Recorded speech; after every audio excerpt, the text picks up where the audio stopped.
Movie, Say Less. Hai Yi, welcome guys. Di sini, aku mau menceritakan alur film atau drama secara singkat tapi jelas. So, bantu supportnya jangan lupa subscribe channel ini, like, comment, dan share. Thank you, enjoy for watching.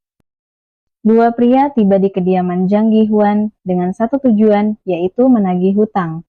Mereka mengetuk pintu berulang kali, berharap seseorang membuka. Tak lama kemudian, seorang wanita tua muncul, yang bernama Lee Hae-suk. Ia mengaku sebagai ibunya Gi-hwan dan mengatakan bahwa putranya sedang tidak ada di rumah.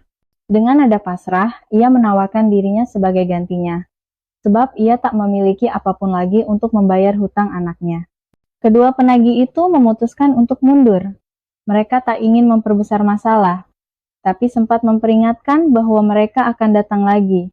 Sementara itu, Gi-hwan masih tertidur lelap di dalam rumah. Ia baru terbangun ketika Hae-suk masuk ke kamarnya. Ternyata Hae-suk juga datang untuk menagih hutang.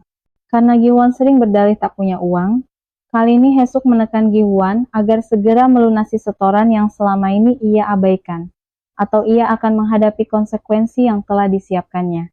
Gi-hwan pun panik dan menyerahkan seluruh uang yang ia punya. Namun itu hanyalah ancaman semata. Kenyataannya perlengkapan itu disiapkan Hae-suk bersama asistennya Yong untuk membuat kimchi. Dalam perjalanan pulang, mereka menyempatkan diri ke pasar untuk menagih hutang lainnya. Kehadiran mereka tidak disukai para pedagang, yang bahkan sampai melemparkan sampah dan mengumpat.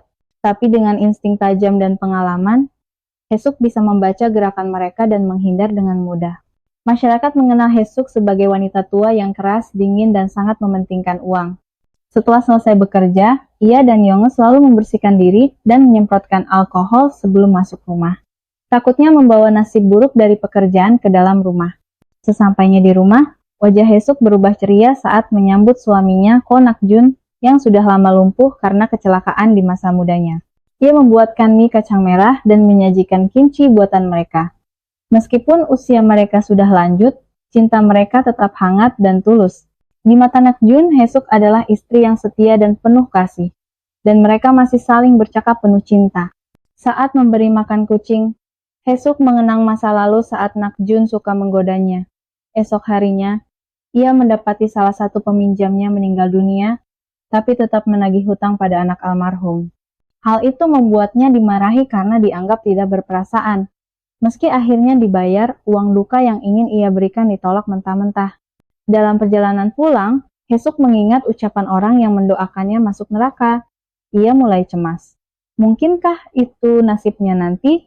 Yonghae mencoba menenangkannya dan mengatakan bahwa Hae-suk pasti masuk surga. Ia bahkan mengenang bagaimana di masa kecilnya, Hae-suk menolongnya dari lingkungan keluarga yang menyiksa dan merawatnya seperti anak sendiri. Malamnya, Hae-suk mimpi buruk. Ia diseret ke neraka oleh sosok-sosok jahat. Kemudian ia pindah ke kamar suaminya. Dalam kondisi rapuh itu, Nak-jun memegang tangannya, menguatkannya dengan keyakinan bahwa ia selalu ada untuknya. Keesokan hari, seorang wanita muda datang meminta diajari menjadi rentenir, namun Hae-suk menolak. Baginya, pekerjaan ini hanya cocok bagi orang yang sudah tidak tahu malu. Ia menyarankan agar si wanita mencari pekerjaan lain selagi masih kuat.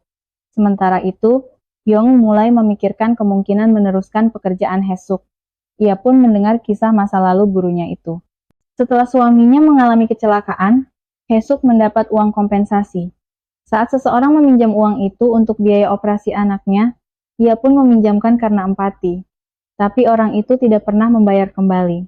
Saat menagih, Hae-suk dicaci maki. Padahal dulunya Hae-suk dianggap penyelamat. Pulang dari pasar, ia membeli bunga indah dan meletakkannya di kamar Nak-jun. Suaminya memuji bahwa rambut perak Hae-suk kini mengingatkannya pada bunga itu. Bersinar dan cantik. Kemudian Hae-suk iseng bertanya kapan ia terlihat paling cantik. Nak-jun menjawab tanpa ragu, sekarang di usia 80 tahun. Mata Hae-suk berkaca-kaca. Keesokan harinya, ia pergi ke gereja dan berdoa untuk suaminya agar Tuhan membukakan jalan menuju surga.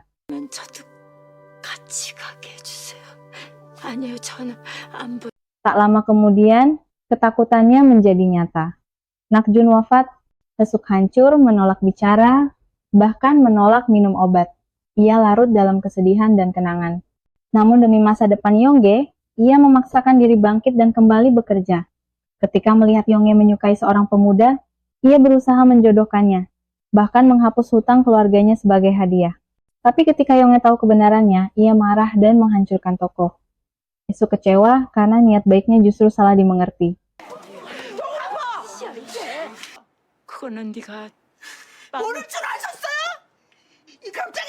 Lambat laun, Yong menyadari bahwa Hesuk sedang memberikan semua warisan hidupnya sebelum pergi. Ia pun mulai belajar mengatasi hidup yang tak terduga. Hesuk mengajarinya cara menghadapi ancaman, membaca emosi, dan menagih hutang dengan bijak. Akhirnya, seperti daun terakhir yang jatuh di musim gugur, Hesuk pun berpulang.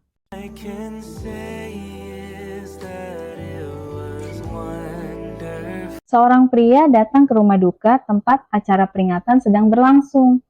Jiwa Hesuk muncul dalam kebingungan, melayang-layang hingga diberikan gelang khusus agar bisa berdiri.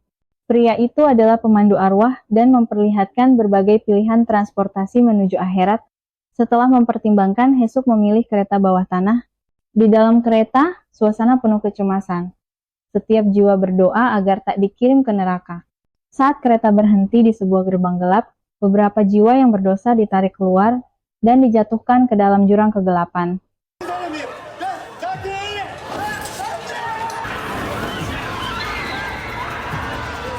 Namun Hesuk dan yang lainnya tiba-tiba sudah sampai di surga. Hesuk bingung. Ia tak percaya bisa sampai di sana.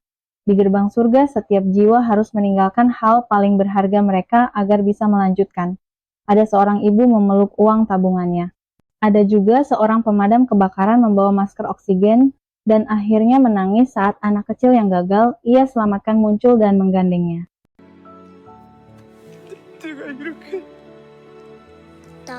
Hesuk merasa aneh karena ia tak membawa apa-apa. Saat diwawancarai, ia ditanya, ingin hidup bersama siapa? Tanpa ragu, ia menjawab Nakjun. Beruntung, Nakjun juga memilih dirinya. Lalu ia diminta memilih usia yang ingin dijalani di surga. Ia teringat usia 25 saat pertama bertemu suaminya. Tapi kemudian ia memilih usia 80. Usia saat suaminya menganggapnya paling cantik. Setelah proses pendaftaran selesai, ia memilih sihir sebagai cara tercepat menuju tempat Nakjun menunggu. Petugas menyuruhnya mengikuti suara hatinya. Ia berjalan hingga menemukan rumah yang pernah digambarkan suaminya. 당신을 환영하는 느낌으로 그 당신이 집 2개를 통해놓고 Gerbang rumah itu bertuliskan nama mereka berdua. Dengan tangan gemetar, Hesuk menekan bel. Seorang pria muda membuka pintu. Itu Nakjun di usia 30 tahun. Sementara Hesuk tetap seperti dirinya. Wanita tua dengan rambut perak dan langkah lamban. Tapi cinta mereka tetap ada. Dan pertemuan itu mengakhiri perjalanannya dengan bahagia.